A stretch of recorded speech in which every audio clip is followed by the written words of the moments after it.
Halo semuanya, selamat datang di ruang belajar geografi. Hari ini kita akan belajar tentang iklim. Oke, sebelum kita belajar banyak tentang iklim, saya pengen tahu dulu, ada nggak sih kira-kira yang tahu bedanya antara cuaca dengan iklim? Beberapa waktu yang lalu kita udah belajar tentang cuaca dan kira-kira bedanya apa ya sama iklim? Ada yang tahu? Oke, benar banget. Yang namanya cuaca itu adalah kondisi atmosfer dalam waktu tertentu, tapi di sini waktunya singkat dan daerah yang terdampak itu relatif sempit. Sedangkan iklim itu adalah kondisi rata-rata dari cuaca di suatu atmosfer yang berdampak pada area yang lebih luas dan waktu yang lebih lama. Oke, di sini kita akan membahas beberapa klasifikasi iklim, terutama iklim yang bisa digunakan di Indonesia. Ya, ada iklim apa saja? Mari kita lihat satu persatu. Iklim yang pertama.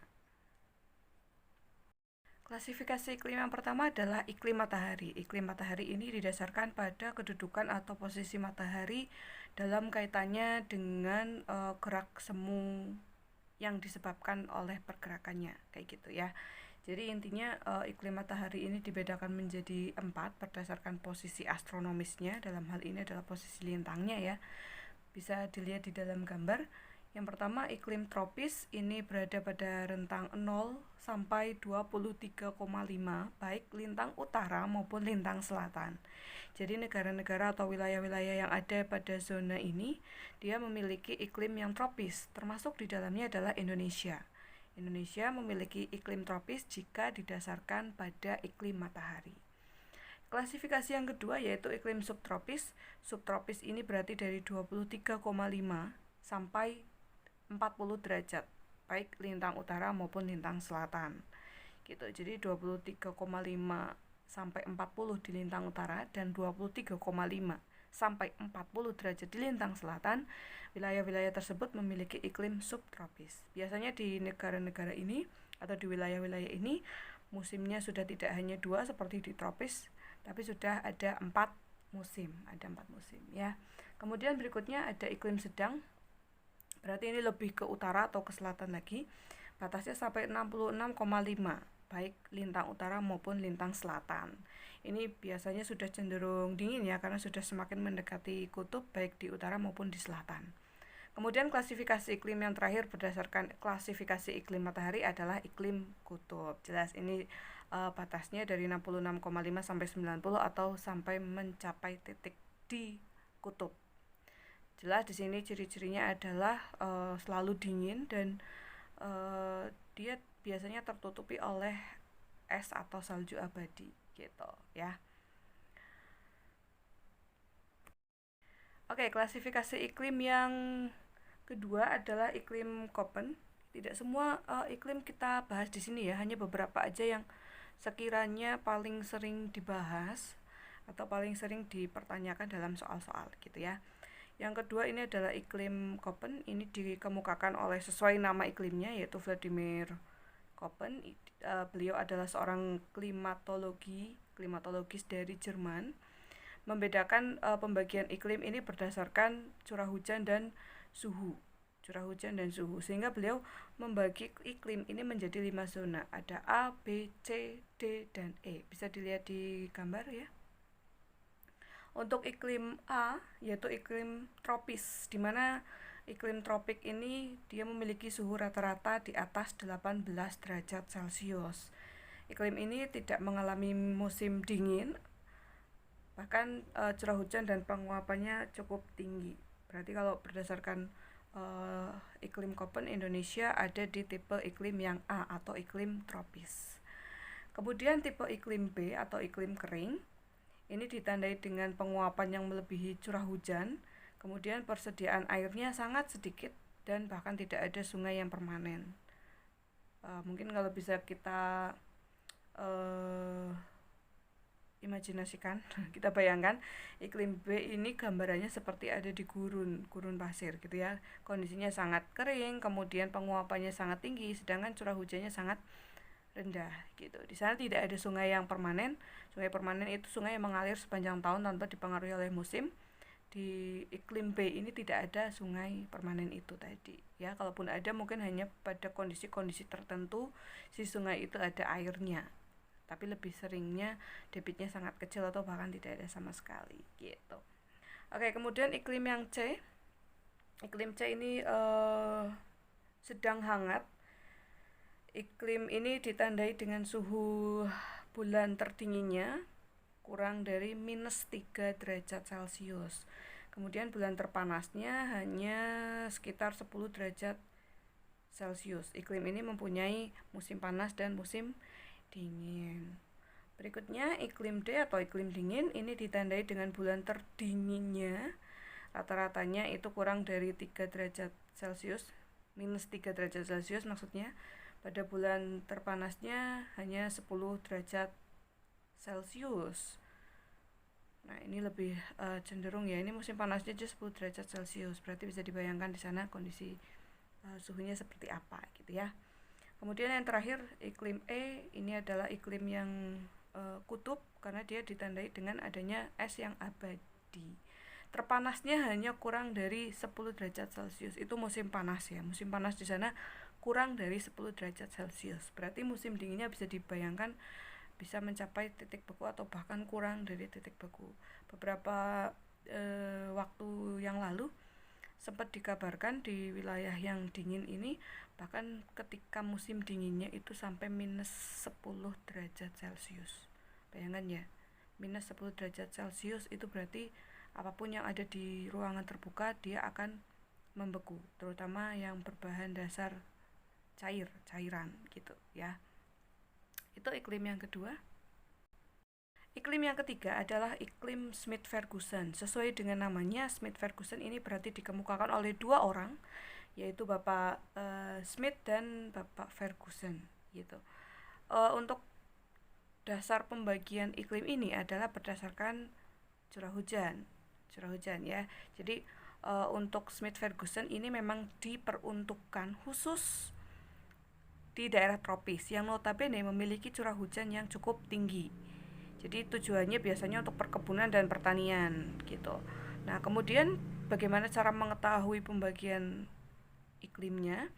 Untuk iklim Smith-Ferguson ada beberapa langkah yang perlu kita ketahui bersama terlebih dahulu. Yang pertama, adanya bulan basah, bulan lembab, dan bulan kering. Apa itu bulan basah? Bulan basah adalah bulan yang memiliki rata-rata curah hujan lebih dari 100 mm per tahun. Lebih dari 100 mm per tahun. Artinya, kalau pas 100 mm per tahun itu sudah bukan bulan basah lagi, gitu ya. Berarti bulan basah itu 100,01 misalnya. Ini kan berarti sudah lebih dari 100. Itu masuk ke bulan basah, gitu ya. Kemudian yang kedua ada bulan lembab. Ini perlu diketahui juga walaupun nanti bulan lembab ini tidak digunakan dalam perhitungan Smith-Ferguson. Bulan lembab ini bulan yang memiliki rata-rata curah hujan 60 sampai 100 mm per tahun. 60 sampai 100 mm per tahun pas gitu ya. 60 pas sampai 100 pas. Itu range itu berarti memiliki bulan yang lembab. Kemudian klasifikasi yang ketiga adalah bulan kering. Bulan kering ini adalah bulan yang memiliki rata-rata curah hujan kurang dari 60 mm per tahun. Berarti batasnya adalah 59,9 itu maksimalnya untuk bulan kering. Gitu. Perlu diingat-ingat, nanti kita tampilkan untuk pembagian bulan basah, lembab, dan keringnya. Nah, kemudian di klasifikasi iklim Smith-Ferguson ini yang digunakan hanya bulan basah dan bulan kering. Artinya bulan lembabnya tidak digunakan dalam perhitungan gitu ya. Misal nih, 1 tahun kan ada 12 bulan. Tentu saja dalam 12 bulan itu akan ada 3 kategori tadi menurut Smith-Ferguson. Kering, lembab, dan basah. Tapi yang digunakan hanya yang kering dan basah saja. Yang lembab berarti tidak dihitung gitu ya. Nanti kita coba latihan soalnya. Kita ke contoh soal gitu. Oke, kemudian kita masuk ke rumus. Setelah kita mengetahui bulan basah dan bulan keringnya, kita masuk ke rumus. Rumusnya adalah Q sama dengan bulan kering dibagi bulan basah dikalikan 100%. Q sama dengan bulan kering dibagi bulan basah dikalikan 100%. Maka hasilnya adalah satuan persennya karena dikalikan 100%. Kemudian kalau sudah diketahui nilai Q-nya, maka kita bisa memasukkan ke dalam klasifikasi iklim Smith dan Ferguson. Klasifikasi iklimnya ada cukup banyak dari A sampai H. Bisa dilihat di dalam tabel. Untuk tipe A itu ada kategorinya ya, Q-nya apabila 0 sampai 14,33%. Kemudian B itu iklim yang basah, Q-nya 14,33 sampai 33,3. Kemudian yang C bisa dilihat di tabel ya. Yang C itu berarti agak basah, nilai Q-nya 33,3 sampai 60. D itu adalah iklim sedang, Q-nya 60 sampai 100%. E itu agak kering, Q-nya bernilai 100 sampai 167%. F itu kering jika nilai Q-nya sebesar 167% sampai 300%. G itu sangat kering bila nilai Q-nya antara 300 sampai 700%, dan H sangat amat kering sekali jika nilai Q-nya lebih dari 700%. Kalau kita lihat kategorinya, mungkin untuk yang G itu yang extremely dry, artinya dia sangat kering sekali, atau curah hujannya itu nyaris 0 sepanjang tahun, nyaris 0 ya. Jadi bisa kita lihat mungkin di daerah Indonesia tidak ada yang sampai klasifikasi iklim yang G berdasarkan iklim Smith Ferguson gitu. Biasanya kalau di Indonesia itu sampai mungkin ya sampai agak kering, karena di Indonesia ada beberapa daerah yang memang curah hujannya rendah. Di sana vegetasinya berupa sabana dan stepa gitu. Oke, kita ke contoh soal. Coba dikerjakan soal yang ada di layar berikut ini.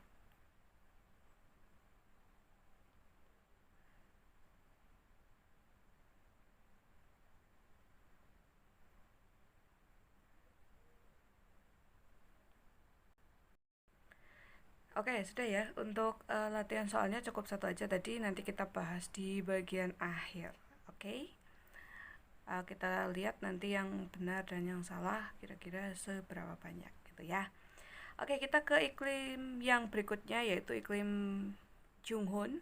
Ini juga iklim yang bisa diterapkan di Indonesia sebagai negara tropis, karena Bapak Junghun ini membagi klasifikasi iklim berdasarkan ketinggian tempat dan vegetasi. Vegetasi berarti tumbuhan gitu ya. Artinya tumbuhan ini dia tumbuh berdasarkan atau dia tersebar berdasarkan karakteristik atau syarat hidup si vegetasi itu sendiri. Tidak semua vegetasi bisa tumbuh di semua tempat, ada syarat hidupnya. Misal kayak cemara. Cemara itu kan dia tidak bisa hidup di dataran rendah. Di pinggir pantai ada cemara, kayaknya agak-agak jarang gitu ya, walaupun ada tapi agak jarang kayak gitu. Begitu juga misalnya dengan teh. Teh itu juga tidak bisa tumbuh di sekitar pantai, pasti dia akan mati gitu. Contoh lainnya lagi atau kebalikannya nih, kebalikannya padi. Padi itu biasanya ditanam di dataran rendah, tapi dia malah ditanam di dataran tinggi, di daerah bergunung. Nah, ini juga agak jarang ditemui gitu ya. Oke, kita ke klasifikasi Junghun yang pertama, bisa dilihat di gambar. Nah, ini gambarnya. Untuk keterangannya kita lihat mulai dari yang paling bawah itu ketinggian 0 sampai 700 meter di atas permukaan laut. Suhunya itu di atas 22 derajat Celcius, berarti cukup panas di sini ya. Daerah ini sangat cocok untuk ditanami padi, jagung, tebu, dan kelapa. Nah, itu contoh vegetasi yang bisa hidup di daerah yang beriklim panas berdasarkan ketinggiannya. Kemudian lebih tinggi lagi, yaitu dari 700 sampai 1500 meter di atas permukaan laut. Suhu rata-ratanya sudah lebih rendah. Kita kembali ya ke gradien termis. Semakin tinggi tempatnya, maka suhunya akan semakin rendah gitu. Ini suhunya kurang dari 22 derajat Celcius hingga 15 derajat Celcius, berarti sudah semakin dingin. Daerah ini sangat cocok untuk ditanami komoditas perkebunan seperti teh, karet, kopi, dan kina. Kalau ada yang belum tahu, mungkin kina ini adalah sejenis tanaman untuk obat fungsinya ya. Kemudian di sana juga ada teh, karet, dan kopi. Kemudian lebih tinggi lagi, ini ketinggiannya 1500 sampai 2500 meter di atas permukaan laut.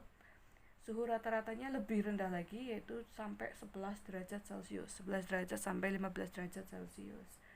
Kemudian untuk daerah ini tipe vegetasinya juga sedikit berbeda dengan sebelumnya, yaitu di situ ada komoditas hortikultura seperti sayuran, bunga-bungaan gitu ya. Kemudian ada buah-buahan, beberapa buah yang memang memerlukan iklim yang dingin untuk bisa tumbuh gitu, sejuk ya, bukan dingin. Kemudian berikutnya lebih tinggi lagi, ada ketinggian 2.500 sampai 4.000 meter. Ini sudah masuk ke iklim dingin. Suhu rata-ratanya itu berarti kurang dari 11 derajat Celcius. Di daerah ini sudah tidak ada tanaman budidaya lagi. Artinya manusia itu sudah tidak mengembangkan tanaman apapun di ketinggian lebih dari 2.500 meter di atas permukaan laut. Kenapa tidak bisa dikembangkan? Yang pertama karena suhunya terlalu dingin tentunya. Kemudian semakin tinggi tentunya akses jalannya akan semakin sulit. Nah, kalau misalnya manusia tetap mengembangkan sesuatu di sana, tentu saja biaya yang dikeluarkan untuk menjadikan sebuah perkebunan atau yang sejenisnya itu akan memakan banyak biaya. Jadi kurang bisa menguntungkan gitu ya untuk manusia gitu. Untuk budidaya itu tidak sangat tidak direkomendasikan. Belum lagi kemiringan lerengnya seperti apa ya, semakin tinggi tentunya topografinya akan semakin kasar. Di sana biasanya sudah ditanami sejenis tanaman-tanaman yang keras, tanaman kayu gitu, supaya tidak mudah tererosi dan longsor gitu. Oke, itu tadi beberapa klasifikasi iklim yang sudah kita bahas, walaupun sebenarnya klasifikasi iklim itu banyak sekali yang ada di bumi ini. Ilmu tentang klimatologi itu memang sangat banyak sekali, tapi yang kita bahas hanya beberapa saja, khususnya untuk Indonesia, wilayah Indonesia dulu gitu ya. Tentu saja nanti di wilayah-wilayah lain yang iklimnya lain selain seperti iklim yang ada di Indonesia, ada pembagian iklim lainnya lagi gitu, tapi tidak akan kita bahas di sini ya. Kemudian berikutnya kita akan membahas salah satu trending topik yang sering dibahas di berbagai media dan berbagai pihak. Di sini adalah istilah global warming. Apa itu global warming? Ada yang tahu kira-kira? Mungkin sudah pernah mendengar atau sangat familiar sekali ya, karena ini banyak digembor-gemborkan di berbagai media, di media cetak, media elektronik, di buku-buku itu juga banyak yang membahas tentang global warming. Memang ini adalah salah satu permasalahan lingkungan. Ini adalah permasalahan lingkungan yang sekarang banyak terjadi, tidak hanya melanda di Indonesia tapi di seluruh dunia. Oke, kita ke pengertian global warming dulu ya. Oke, sebenarnya global warming ini, global berarti menyeluruh, warming ini pemanasan. Pemanasan secara menyeluruh, artinya semua dunia, semua belahan bumi itu mengalami perubahan suhu. Dimulai dari perubahan suhu dulu ya. Nanti dari perubahan suhu ini akan berdampak meluas ke sektor-sektor yang lain. Adanya perubahan suhu dulu. Nah, perubahan suhu inilah yang nanti akan berpengaruh terhadap perubahan iklim dunia. Artinya ada rata-rata atau ada sesuatu yang berubah dari yang tadinya tetap menjadi bergerak, menjadi dinamis gitu. Iklim itu bukan berarti tidak bisa berubah. Kalau cuaca tadi kan kita di awal sudah bahas ya, pengaruhnya singkat, cepat, dan daerah yang terdampak itu sempit. Nah, iklim itu bukan berarti tidak bisa berubah. Iklim juga bisa berubah, tapi periode perubahannya sangat lama. Dalam beberapa referensi itu disebutkan perubahan iklim rata-rata terjadi setiap 30 tahun sekali. 30 tahun sekali. Ini ada pergerakan data iklim biasanya. Nah, tapi jangan dibayangkan perubahan iklim itu sesuatu yang sangat ekstrim. Misal Indonesia kan iklimnya tropis.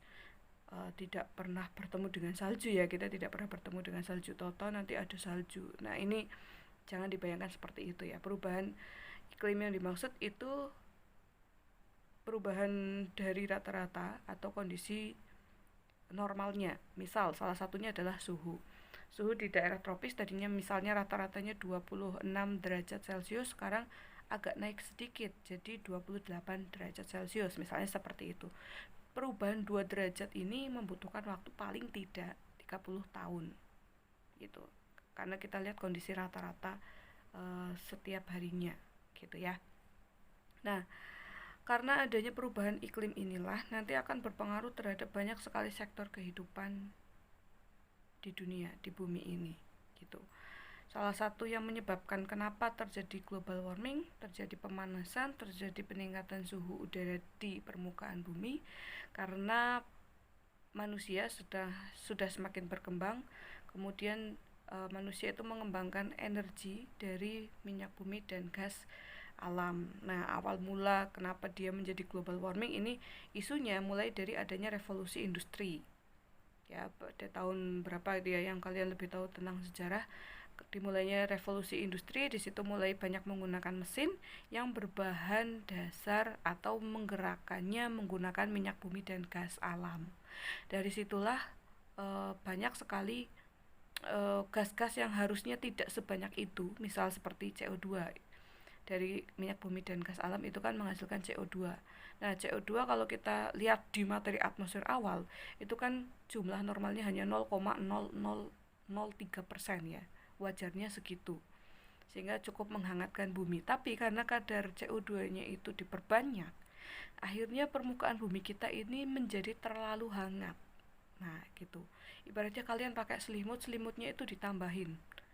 Bukan cuma satu lapis, ada 2-3 lapis lagi. Tentu saja kalian akan cepat merasa panas di dalamnya gitu ya. CO2 itu tetap ada manfaatnya di permukaan bumi kita karena bumi kita menjadi tetap hangat, tidak terlalu beda suhu antara siang dan malamnya karena adanya CO2 itu tadi. Tapi itu tadi, kalau terlalu banyak selimutnya, maka akan terlalu hangat gitu. Hangatnya berlebihan. Sesuatu yang berlebihan itu tidak baik ya. Gitu. Contohnya seperti itu. Kemudian gas-gas lain yang dihasilkan dari pembakaran selain CO2 itu ada metana. Sebenarnya kalau kita baca-baca referensinya, metana ini sebenarnya sifatnya lebih menghangatkan dibandingkan CO2. Jadi kasihan juga ya sebenarnya CO2 selalu menjadi kambing hitam dari aktivitas global warming yang dihasilkan oleh manusia, tapi sebenarnya metana itu mempunyai peran penghangat lebih besar dibandingkan CO2. Sayangnya kalau yang metana ini agak sedikit sulit terurai dibandingkan CO2 karena CO2 biasanya kalau kita kembali ke pelajaran waktu SD ya, CO2 ini dibutuhkan tumbuhan yang berklorofil untuk melakukan fotosintesis. Bahan bakarnya fotosintesis itu adalah CO2 gitu ya. Tapi kalau metana ini sedikit sekali yang bisa menguraikan sehingga dia sifatnya lebih menghangatkan dibandingkan si CO2. Kandungan metana yang terlalu banyak di udara ini selain dia tidak baik untuk suhu, dia juga akan mengandung racun dan dia akan berbahaya bagi pernafasan jika jumlahnya terlalu banyak gitu. Kemudian ada lagi satu lagi N2O, dinitrogen apa itu? Dinitrogen oksida itu juga gas yang dihasilkan dari pembakaran minyak bumi dan gas alam gitu. Kemudian coba kita bahas sama-sama kira-kira dampak dari pemanasan global itu apa saja ya? Dampak dari pemanasan global, yang pertama jelas suhu permukaan bumi dia akan terus meningkat, mengalami peningkatan. Nah, karena peningkatan suhu bumi ini akhirnya es di kutub itu mulai mencair. Es di kutub mulai mencair gitu ya. Karena kondisinya sudah semakin hangat, akhirnya mencair. Bahkan ada video-video yang menunjukkan pergerakan es abadi yang ada di kutub yang mulai mencair dari tahun ke tahun. Tentu saja pencairan es di kutub ini akan menambah tinggi muka air laut. Kalau air lautnya semakin tinggi, maka semakin banyak daerah-daerah di dataran rendah yang tergenang oleh air laut. Nah, ini tentunya akan berbahaya bagi manusia dan makhluk hidup lainnya yang biasa tinggal di sekitar pantai. Dia akan tenggelam atau akan tertutup oleh air laut. Itu dampaknya seperti itu. Kemudian yang kedua, biasanya dampaknya ke penyimpangan pola cuaca. Kita nanti pelajari tentang El Nino dan La Nina. Apa itu El Nino? Kita lihat gambarnya. Oke, El Nino ini akan menyebabkan pola cuaca normal yang bergeser. Cuaca normalnya menjadi bergeser. Artinya apa? Kalau kita amati proses terjadinya El Nino ini terjadi karena angin pasat tenggara yang melemah, kemudian sehingga arus laut hangatnya yang biasanya sampai ke bagian Samudra Pasifik, dia kembali ke timur. Jadi yang harusnya sampai ke Pasifik, sampai ke negara-negara tertentu di Samudra Pasifik, dia kembali lagi ke arah timur. Artinya apa? Curah hujannya di situ akan berkurang bagi daerah-daerah yang tadinya harusnya dilewati oleh angin pasat tenggara tapi tidak dilewati. Dampaknya bagi Indonesia karena El Nino ini, karena di Indonesia salah satu negara yang berbatasan langsung dengan Samudra Pasifik, jadi ketika terjadi El Nino, Indonesia juga akan terkena dampaknya. Dampaknya bagi di Indonesia adalah akan mengalami kekeringan atau musim kering yang musim kemarau yang lebih panjang dari biasanya. Itu El Nino. Kemudian lawannya El Nino itu adalah La Nina. Intinya sama prosesnya ya. Prosesnya juga berkebalikan.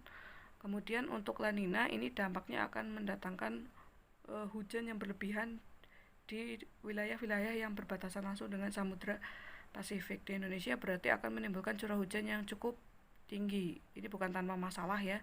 Curah hujan yang sangat tinggi ini akan menghasilkan beberapa bencana seperti banjir, tanah longsor, dan lain-lain yang tentunya akan menimbulkan kerugian bagi masyarakat. Gitu. Oke, itu tadi beberapa penjelasan tentang iklim. Sebenarnya banyak sekali yang harus dibahas ketika kita membahas tentang iklim, tapi kita garis bawahi poin-poin pentingnya saja. Kalau nanti ada yang perlu ditanyakan, silakan boleh komentar di bawah atau kirim pesan gitu ya, WhatsApp atau DM boleh gitu.